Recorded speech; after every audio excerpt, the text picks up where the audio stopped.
En lisant cet ouvrage, les lecteurs pourront découvrir, enfin je l'espère, une biographie complète de l'abbé Grégoire. Et l'abbé Grégoire est un personnage que tout le monde connaît pour une raison simple, c'est qu'il a une rue, pas une grande rue, mais une rue modeste, mais dans la plupart des villes. Donc tout le monde a entendu parler de cet abbé Grégoire. Tout le monde le positionne politiquement, c'est assez amusant, on s'aperçoit qu'il y a encore une droite et une gauche en France. Si vous êtes de droite, vous dites quel horrible abbé révolutionnaire. Si vous êtes de gauche, vous le considérez d'un œil doux. Mais tout le monde le connaît pour sa période révolutionnaire. Or, l'abbé Grégoire, il a cette caractéristique par rapport à ses contemporains, c'est d'avoir eu une très longue vie. Il est né en 1750, il est mort en 1831, et ce que l'on connaît de lui, c'est sa période d'activité, je dirais même d'activisme révolutionnaire, qui se situe entre 1789, les États généraux, et 1794, la fin de la Terreur, donc à peu près 6-7 ans, suivi de plus de 35 ans de retraite, qui est assez exceptionnel parce que malgré tout, il n'abandonne pas la vie politique, mais on l'abandonne, on ne sait plus très bien lui ce qu'il a pu faire. Donc ce qui m'a paru intéressant, c'était de le prendre de sa naissance en Lorraine à sa mort, où il termine quand même sa vie comme sénateur et comte d'Empire, ce qui est quand même un itinéraire assez intéressant. Alors ce personnage, il a eu un regain d'intérêt au XXe siècle, au moment du bicentenaire de la Révolution. Alors j'étais plus jeune alors, mais à l'époque, on a été tous marqués par sa panthéonisation, qui a été assez controversée, puisque je rappelle que Monseigneur Lustiger, à l'époque, a refusé d'y participer. Mais à l'époque, on en parlait donc beaucoup, et on nous annonçait une biographie autorisée, qu'on n'a finalement jamais vue paraître. Et ça m'est resté en tête, et depuis lors, en attendant cette biographie, j'ai regardé ce qui paraissait, pour m'apercevoir que, effectivement, il est encore paru beaucoup d'ouvrages tout à fait remarquables, puisque l'abbé Grégoire, je pense que c'est de la Révolution le personnage qui a la bibliographie la plus large, des articles, des thèses, des mémoires, tout ce qu'on peut rêver, sauf une biographie complète. Et le déclencheur, c'est pas très original, ça a été le confinement, qui fait que, ayant regardé ce que j'avais entassé comme ouvrage, je me suis dit qu'il était temps de répondre, et de répondre à une question qui, elle, me paraissait vraiment préoccupante. Tout ce qui a été écrit sur Grégoire a pris comme base, et moi aussi d'ailleurs, les mémoires qu'il a publiées pour se justifier. Et dans ces mémoires, qu'il a divisé en chapitres, il n'a pas fait quelque chose de chronologique, un peu pour noyer le poisson, je dirais. Il se donne une conduite d'une rectitude absolue. Il se compare au granit qui rompt mais ne plie point. Et sa statue, elle est telle qu'il l'érige, elle est en granit. Alors on peut évidemment se demander qu'est-ce qu'il y a de vrai, qu'est-ce qu'il a voulu éventuellement cacher. Est-ce que cet homme est sincère? Est-ce qu'il a fait des compromissions? La période pouvait sembler s'y prêter. Donc c'est un peu la question que je me suis posée au départ.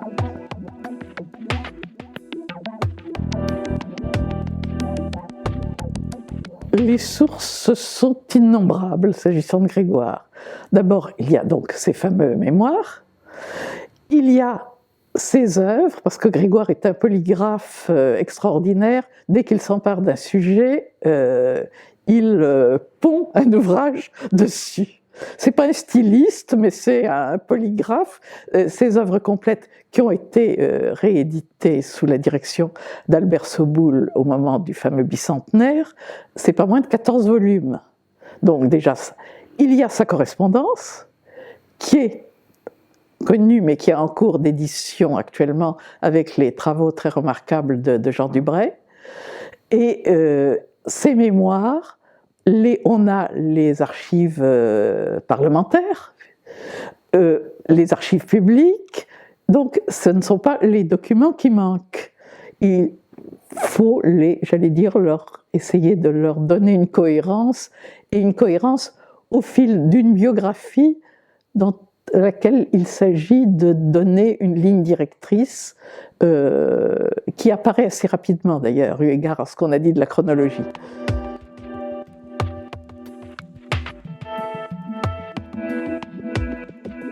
Alors, tête de fer, c'est l'appellation amicale que lui donnait Napoléon.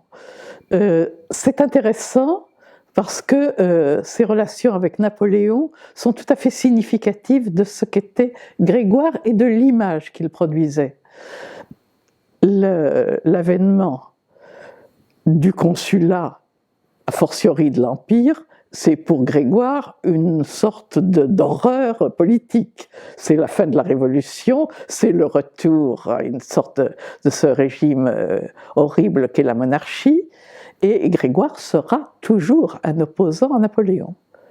Pourtant, Bonaparte puis Napoléon lui témoignent une réelle estime. On le voit dans les invités à la Malmaison. Il fréquente le pouvoir, et surtout Napoléon, qui donc n'avait aucune illusion sur ce que cette tête de fer pouvait lui apporter comme un possible soutien, se révèle, j'allais dire, un remarquable connaisseur de l'humanité. Ce Grégoire qui s'oppose à lui, mais qu'il trouve sympathique, il a conscience du fait que c'est un homme profondément honnête, qui n'a jamais profité de sa vie politique pour s'enrichir et qui n'a jamais vécu de ce que lui rapportaient ses fonctions ecclésiastiques au départ, politiques, et que s'il était mis sur la touche, eh bien, il sombrerait dans la misère. Donc Napoléon l'a fait se survivre. Il a été membre du Conseil des 500, puis du Sénat, ce qui lui assurait un train de vie plus que décent, mais, petite nuance intéressante, sénateur, mais sans sénatorerie. On n'allait quand même pas donner à cet opposant acharné quand même une trop grande aisance financière. Il a un bon traitement, un statut plus qu'honorable, et on ne lui demande quand même pas de se déjuger, même si, et ça sera aussi terrible pour Grégoire, on va, au moment du concordat, le faire passer sur la touche, lui qui se croyait apte à être le conseiller de Napoléon pour les affaires ecclésiastiques, on le remplace par quelqu'un qui n'est pas du tout son alter ego, mais qui est un diplomate beaucoup plus souple, l'abbé Bernier. Et Grégoire voit là la faillite de son Église constitutionnelle qu'il entendait au contraire promouvoir grâce à Napoléon.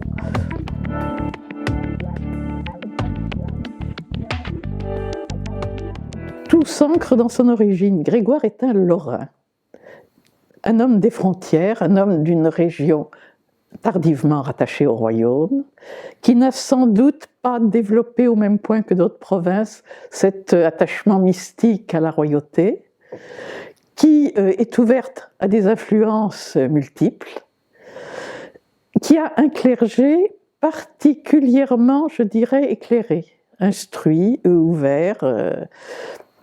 Et Grégoire est le fils donc d'artisan, un enfant unique.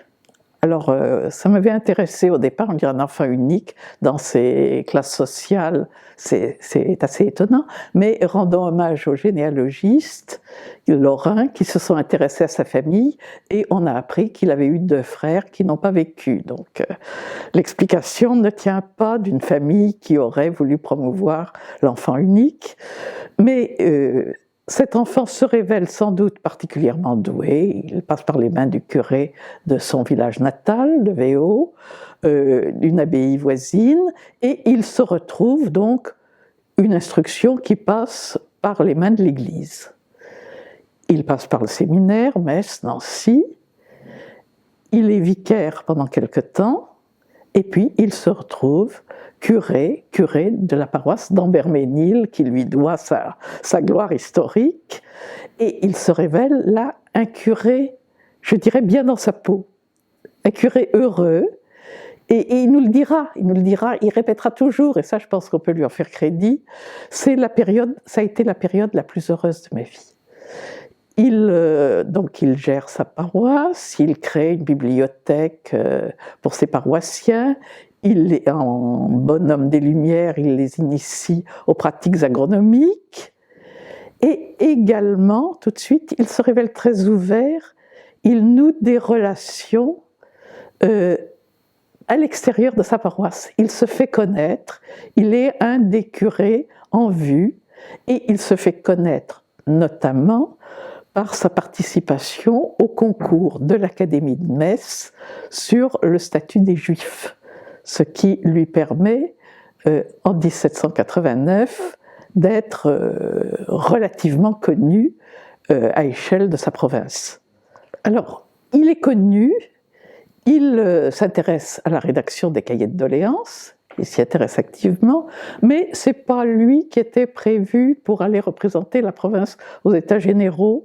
L'autre ecclésiastique qui sort rapidement de la scène se révèle trop intriguant, enfin exaspère ses collègues, et c'est Grégoire qui par défaut est élu. C'est Grégoire qui par défaut est élu, et brusquement, le voilà qui quitte sa paroisse, il n'y reviendra plus qu'en touriste, et qui se trouve propulsé à Versailles, du jour au lendemain quasiment, enfin le temps d'y arriver, où il découvre, à mon avis, beaucoup de choses qu'il ne soupçonnait pas. Et c'est là qu'on peut dire que ce passage à Versailles, qui n'a été que durant les premiers temps jusqu'au retour de l'Assemblée à Paris, a été pour lui le temps à la fois de sa découverte du monde politique et surtout de la cour, et le temps de sa découverte par ses collègues des États généraux. Alors il découvre quelque chose qui, à mon avis, est extraordinaire pour lui, c'est la cour. Ce curé, habitué quand même à l'économie, habitué à vivre parmi des paysans, qui découvre le luxe de la cour. C'est quelque chose, je pense, dont on prend mal la mesure du choc que ça a dû être. Cette société de cour, lui qui toute sa vie professera que la gestion des deniers publics doit être celle d'un bon père de famille. Voit ça, et également il y a un épisode, il est tout de suite propulsé, il est un des premiers secrétaires de l'Assemblée, donc on voit que tout de suite il sait s'imposer, et un beau jour c'est à lui qu'il revient d'aller au château présenter les délibérations de l'Assemblée à la ratification du roi. Et voilà que Louis XVI est occupé ailleurs, on le fait attendre, et ça provoque chez lui une crise de fureur. Préférer une autre occupation, quelle qu'elle soit, au service de la nation, c'est pas possible. D'ailleurs, il quitte les lieux, on le rappellera, mais cet épisode, pour lui, est, je dirais, la base de ce que l'on peut appeler sa haine de la monarchie. Grégoire est un curé, un bon curé tridentin, agrémenté de l'idéologie des Lumières, mais il professe l'amour du prochain. Ça fait partie de sa pastorale, et surtout, il va s'illustrer par un discours contre la peine de mort. Et pour faire court, on peut dire que ces idées pacifistes ne vont pas avoir cours à l'endroit de la monarchie. Il va être d'une violence, et c'est ça qui est une des choses qui m'ont le plus surprise. C'est cette violence qu'il va avoir à l'endroit du roi. On connaît sa célèbre citation que les rois sont les tyrans sont en politique l'équivalent des monstres dans l'ordre moral. ça va très loin. Et s'il n'a pas voté la mort du roi, c'est pour une simple raison, qu'il n'était pas à Paris à ce moment-là. Mais bon, je pense qu'il n'a pas passé son temps à pleurer sur la mort du tyran, d'autant plus circonstance aggravante qu'il avait été de ceux qui avaient été récupérés à son arrivée à Paris, la berline royale revenant de Varennes, et qu'il en avait conçu encore un peu plus de mépris si cela était possible.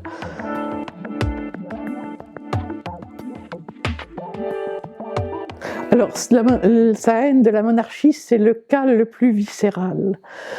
Sa violence, elle s'exprime effectivement toutes les fois que les grands principes auxquels il tient sont attaqués.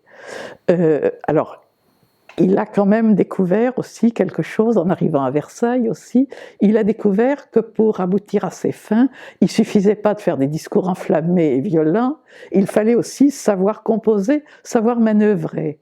Et on le voit rapidement qu'il comprend comment obtenir l'assentiment des Jacobins, comment persuader habilement. Il se forme aussi à la diplomatie. Mais c'est un caractère bien trempé.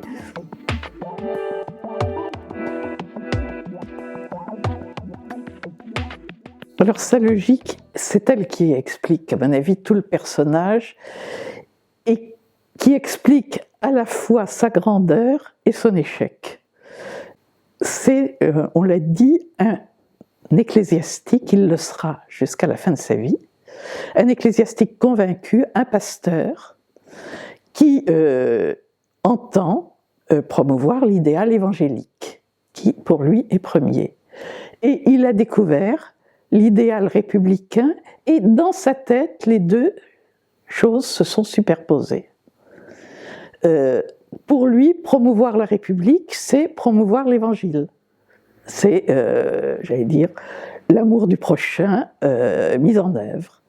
Et jamais, alors là j'ai vraiment cherché, jamais il ne lui viendra à l'idée que, comme représentant de l'Église catholique, l'Église catholique est universelle, il représente des valeurs universelles, et la République, de son côté, entend aussi promouvoir des valeurs universelles, et que le choc de deux universaux, ça ne peut pas bien se passer. Forcément, il y en a un qui finira par éliminer l'autre, et ça, il ne peut pas le concevoir, et il voudra toujours maintenir les deux choses ensemble jusqu'à son lit de mort.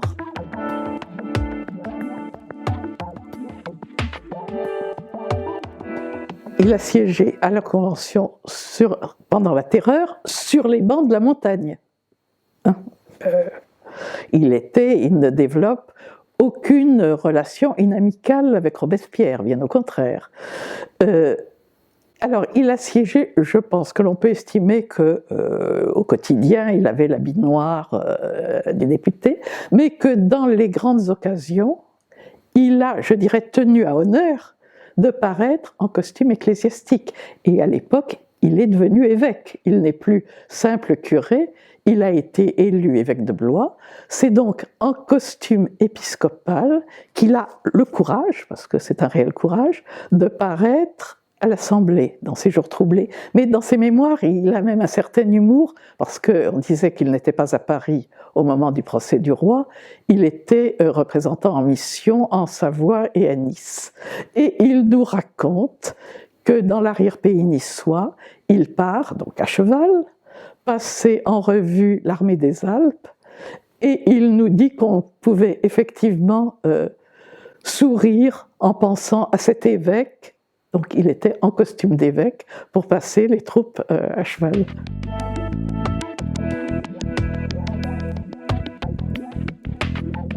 Alors, Grégoire est un violent et les destructions ne lui font pas peur. Mais c'est un homme intelligent.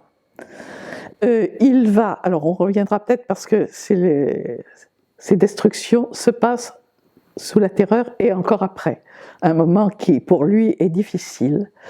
Mais il va prendre conscience du fait qu'on détruit malgré tout un patrimoine qui a une valeur de témoignage artistique.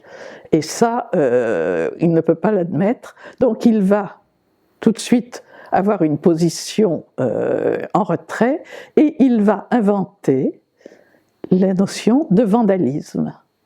Il va produire 3 mémoires qui sont des mémoires très remarquables pour l'époque, pour combattre ce vandalisme, et on peut voir là la fondation de la politique culturelle de l'État sous sa plume. Grégoire donc a eu une carrière longue et contrastée.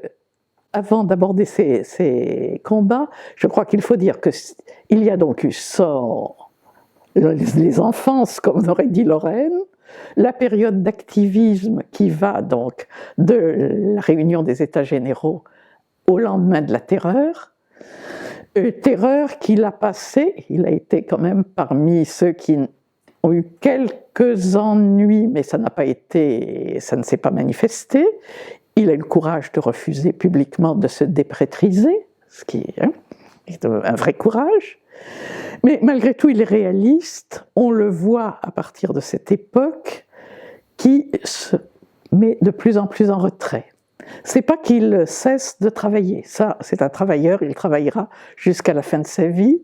Mais on le voit qui siège en évêque ou quand même de moins en moins aux séances de l'Assemblée, et il se replie sur les comités, notamment le comité d'instruction publique, là où il travaille effectivement, mais où il est moins exposé. Et puis, on va voir, pour terminer, que ce parcours, malgré tout, et c'est là qu'il est intéressant de lui restituer sa cohérence, c'est une sorte de peau de chagrin, d'une mise en lumière extraordinaire au début des États généraux, enfin bon, le Grégoire du tableau de David, qui est quand même un des personnages les plus remarquables. Il va petit à petit avoir une position de plus en plus ambiguë. Alors on pense aussi qu'il a été l'un des auteurs de la constitution civile du clergé. Il n'y a pas beaucoup travaillé, il a laissé à d'autres. Pourquoi mon idée, c'est que comme l'essentiel de la constitution civile du clergé, c'est quand même des dispositions financières pour assurer des moyens d'existence au clergé, ça ne l'intéresse pas beaucoup. En revanche, et paradoxalement, s'il intervient, le plus, c'est pour qu'on maintienne le lien entre l'Église de France et Rome. Donc on voit bien qu'il est resté un ecclésiastique cohérent et convaincu. Mais petit à petit, il va se restreindre et il va, à la fin après la terreur, au moment du consulat, du directoire, se concentrer sur cette Église constitutionnelle dont, comme évêque de Blois, il est l'un des membres éminents, et il va se dire que c'est le moment, et que peut-être Bonaparte est l'homme providentiel qui va permettre à cette Église d'exister. Et pour se recentrer là-dessus, en 1794, c'est son dernier, je dirais, grand acte à la tribune de la Convention. Il sort de sa poche quelque chose qu'il avait et qu'il voulait à tout prix sortir, c'est son discours sur la liberté des cultes. Alors il en est très fier, mais si on réfléchit, c'est une position de repli. Il n'est plus question de liberté absolue de conscience, il revendique une liberté pour les cultes. Et il a bien compris, ou pas, mais intégré, que ces idéaux sont vraiment sur une position de repli. Donc sa trajectoire, c'est une sorte de peau de chagrin qui va quand même durer longtemps et qui ne va pas le voir renoncer, et pas renoncer à la défense de toutes les causes auxquelles il tenait. Parce que Grégoire, dès qu'il voit une cause à défendre, rien ne peut l'empêcher de voler à son secours. De voler à son secours à sa manière, qui est celle de son temps, qui n'est plus la nôtre, ce qui va le mettre aussi peut-être un petit peu en porte-à-faux avec notre époque. Dès la Lorraine, son attention avait été attirée sur la situation des Juifs, puisqu'il y avait des communautés juives en Lorraine, à la différence du reste du royaume. Et il y avait été attiré d'ailleurs, dès son passage au séminaire, où il avait eu comme professeur le célèbre abbé Lamourette, vous savez l'histoire du baiser Lamourette, le futur évêque constitutionnel de Lyon, qui l'avait initié à ce problème. Comme curé d'Amberménil, il vole au secours d'un colporteur juif maltraité. Il est lauréat du concours, donc qui vise à savoir ce que l'on peut faire pour, entre guillemets, régénérer, le mot n'est pas neutre, les juifs. Son but, c'est bien sûr de les convertir. Mais quand même, c'est quand même un des défenseurs et qui sera de ceux qui les admettront à la barre de l'Assemblée, enfin qui seront pour leur réintégration dans la communauté nationale. Les gens de couleur, il mourra juste avant l'abolition de l'esclavage. Et il se sera battu avec beaucoup de déception. Napoléon sera aussi une déception pour lui, mais il ne renonce pas, c'est assez touchant. À la fin de sa vie, au moment de son agonie, eh bien, il croit que ces chers haïtiens sont venus à son chevet lui apporter son soutien. C'est une de ses dernières manifestations. On voit qu'il ne renonce pas à toutes ses causes. Alors, il y a bien sûr une cause qu'il ne pouvait pas embrasser, c'est la cause des femmes. Les femmes restent la moitié de l'humanité qui ne sont pas dans son champ de défense, même si il a écrit dans son œuvre sur le statut de la femme, qui est condamnée à des tâches serviles d'assistance. Et évidemment, c'est un bon membre du clergé de son époque. Il prévoira qu'aucune femme ne devra toucher à son cadavre après sa mort. Donc, c'est un homme de son temps. Il faut le voir en homme de son temps, mais c'est un ecclésiastique de son temps. J'ai beaucoup cherché, je dis quand même, cette rectitude, là, ce bloc de granit, il y a bien avoir des moments où ça s'est un peu ébréché. Ça n'a rien d'infamant, je crois qu'on peut dire. Le pire moment, c'est la question des Girondins. Il préside l'Assemblée au moment de la chute des Girondins. On voit qu'il n'est pas à l'aise. Alors il passe la présidence à quelqu'un d'autre. Qu'est-ce qu'il a trouvé pour se justifier? Une providentielle extinction de voix. C'est, disons, comment dire, on dirait aujourd'hui c'est mignon, mais ça ne va pas plus loin. Il n'a rien fait de véritablement infamant. Il s'est retiré de... C'est ce que j'ai trouvé qu'on pourrait peut-être le plus lui reprocher dans son action politique.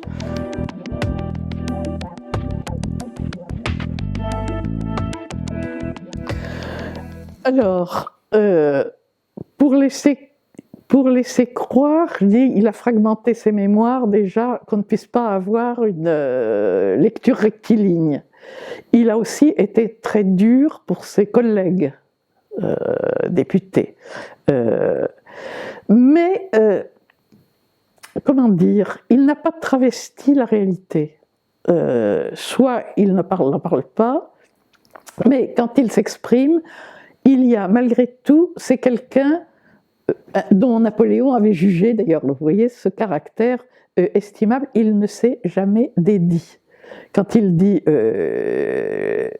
au moment de la prise de pouvoir par Bonaparte, « Je parlerai République et rien ne me fera arrêter de parler République », eh bien, il continue. Il ne refusera toujours de se déprétriser. Et jusqu'à ces derniers instants où l'archevêque de Paris essaiera de peser sur lui pour qu'il abjure son serment à la Constitution civile, il refusera, il restera cohérent, et cette cohérence, on la retrouve jusqu'au moment de l'épisode du Panthéon, où il est resté un personnage clivant, encore aujourd'hui.